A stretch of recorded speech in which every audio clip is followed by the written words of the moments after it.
Thanks very much, and thank you all for inviting me to be here. Now, I want to start off by following up on some of the things that Bruce said. I agree with everything that Bruce said, except for the things that he got wrong. But to be less jovial about it, Bruce made some really important points about the comparative advantage of Mongolia in terms of being a major future, current and future Middle East province.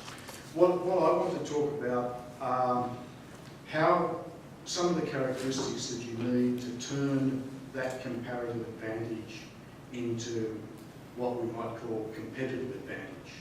I wanted to talk about not the long-term issues that Bruce talked about, those long-term technical things that might make you successful. I want to focus on the short-term things that might make you unsuccessful if you don't get them right. So that's the first thing I want to talk about. But before doing that, I just want to come back to the last exchange in the last session, where there was this discussion started up about planning versus who runs an economy. I think one of the my observations in Mongolia is that one of the issues you face is that there's a presumption almost inbuilt that planning is a good thing, and perhaps Soviet-style planning is even sort of inherent there in the view of the world. And basically, when you look around the world at successful economies, they're not economies that are planned. They're economies where the government has set up a framework that allows entrepreneurs to operate effectively in a world where their property rights are protected. They can walk around the streets at night without being robbed, and they're not dying of every disease on the planet. Okay, so you're not dying of every disease on the planet, so that's a good thing, that's a tick. I do note that the Black Plague is endemic in Mongolia. Now, I know that most people don't catch it, but if you're out there and there's the occasional flea around, I recommend that you sleep in your horse blanket, because fleas do not like horse sweat. So if you use your saddle as a pillow and your horse blanket as a blanket, you'll be safe. Okay. I cannot say that for other places in Africa that I work, where I've been staying at home lately because I'm just not going to go to West Africa at the moment. So Mongolia, in that sense, is a really nice place to work. Okay, now for the serious part of this presentation, I'll just go through this quickly. I'll put it up on my website so it's available for people to have a look at if we flick through things too fast. The first point I wanted to make is that there are a lot of people around at the moment talking about the notion that the commodity industry is dead, coal is dead, everything is dead, the world is changing. Well, just let me make a point, and that point is that until the population of the world stabilises in about 2050 at, say, 9 billion people, then we're going to have continuing increase in demand for stuff, in inverted commas, material things, just so long as real incomes are rising. So if real incomes are rising and population is rising, then there will be demand for material things, and that means that there will be increasing demand for energy and minerals. So at least for the next generation, you don't have to worry too much about the notion that there is no demand. Now, of course, there will always be cycles, and we're currently in a slightly more negative cycle than we have been in the last 5 years, but at some point that's going to end. Ivan doesn't know when that is. Anybody in the audience who can tell Ivan when that is, he'd be really pleased to know. Tell us all. I'm not going to speculate speculate on that. All I know is that the inherent demand for commodities will be strong over the next 30 years. You just have to worry about supply. Now, on the supply side, we know that mining companies will have to learn to operate in the developing world. Not every mining company is going to be good at operating in the developing world. Those who are going to operate successfully in the developing world will have different characteristics. And I'll let the mining companies sort out what those characteristics are, but there's a growing literature on what that's likely to be.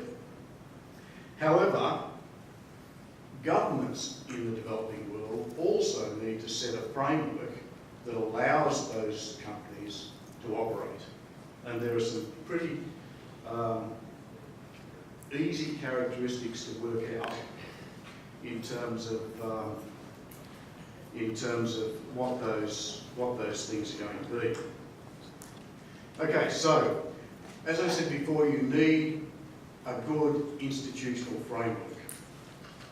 Harmonising regulations across the world is useful in the sense that it cuts people's costs.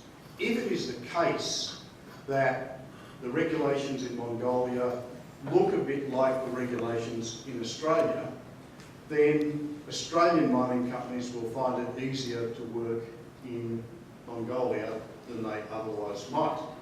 Australian lawyers will find it easier to provide advice. Now, I'm not a rent seeker for lawyers. My lawyer friend is over here, he'll speak for himself.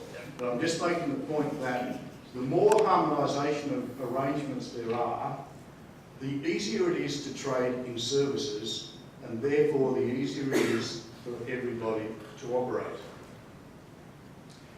Resource nationalism is something that we see regularly, not only in developing countries, but also in developed countries.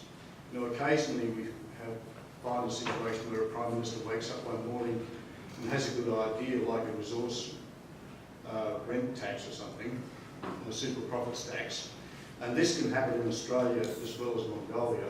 So those sorts of things can happen the world over, but they are bad, basically, for investment. They cause investment chilling because you know that once that starts, then it's likely that the tax regime that's imposed as a consequence of that will be unfair. Unfair in that case to the investor. In other words, the investor probably will not be getting a fair return to the capital that's being invested, and therefore they will go away. Reducing the cost and time to obtain permits is really important, and there are myriad examples of governments getting in the way and, for one reason or another, not wanting to give people permits to do things that are perfectly reasonable. Peru, I should pick on, I'm sorry to pick on Peru for anybody who is interested in Peru, but Peru is a particular case in point here. Their permitting arrangements are awful, basically, compared to their neighbour Chile, where it's very straightforward. And it's no accident, of course, that a large amount of investment continues to happen in Chile, much more difficult in Peru, even though the Peruvians have got some great copper resources. Similarly, streamlining environmental standards is important, so that basically everybody understands what they're doing.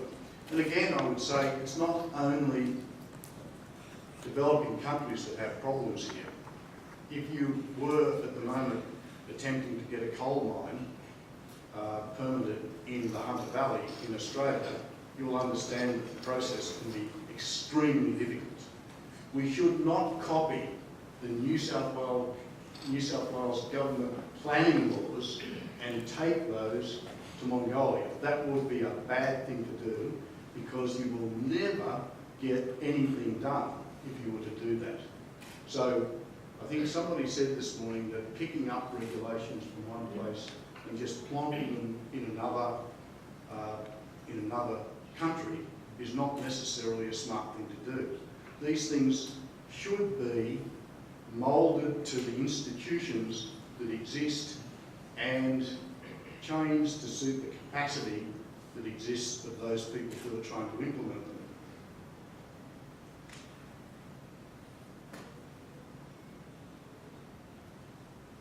The next point that I wanted to make is that you need to make sure that the public is aligned with the government, is aligned as much as you can with the mining industry or the mining proponent.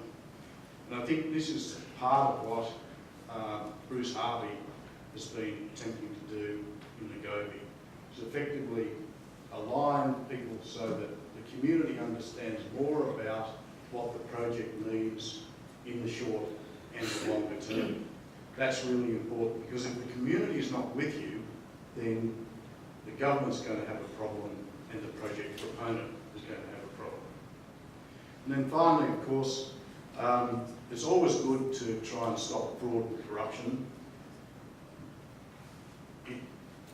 Fraud and corruption is a chilling, it has a chill on foreign investment.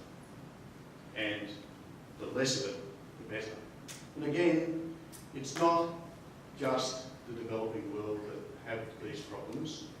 I've heard rumours that there's been little issues like that here in Queensland.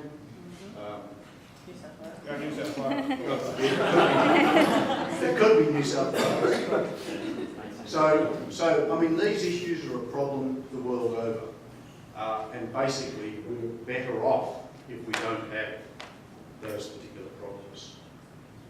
The key point about this slide was that there is no one successful model in terms of ownership.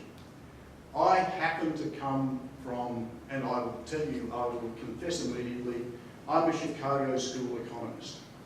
Therefore, I believe in private ownership and private entrepreneurship, and I don't believe governments should own anything, okay?